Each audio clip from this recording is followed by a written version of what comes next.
Dumako naman tayo sa Sorsogon.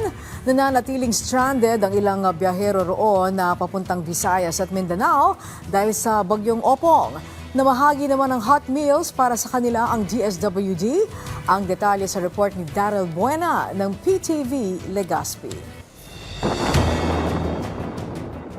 Matapos manalasa ang bagyong Opong sa Sorsogon, nakataas pa din ang Tropical Cyclone Warning Signal number 3 sa naturang lalawigan. Mga biyaherong patawid sana ng Visayas at Mindanao stranded pa din sa Matnog, Sorsogon. Simula kahapon hanggang kagabi, namigay na din ang DSWD Regional Office ng mga hot meals, gayon din ang provincial government ng Sorsogon sa mga apektadong pasahero. Patuloy din na nag-aantay ang mga biyahero sa pagbuti ng panahon para sa muling paglalayag ng mga ro-ro vessels. Samantala, napinsala din sa Matnog, Sorsogon ang kanilang covered court at public market dala ng malakas na hangin mula sa bagyong Opong. Nakapagtala rin ng nasa 22 pamilya na lumikas sa Matnog National High School at nakahanda na din ang relief goods na ibibigay ng lokal na gobyerno sa mga apektadong pamilya. Nagsasagawa na din ng paglilinis ang ilang barangay na nauna nang nakapag-clearing sa kanilang lugar.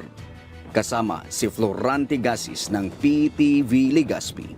Daryl Buena para sa Pambansang TV sa Bagong Pilipinas.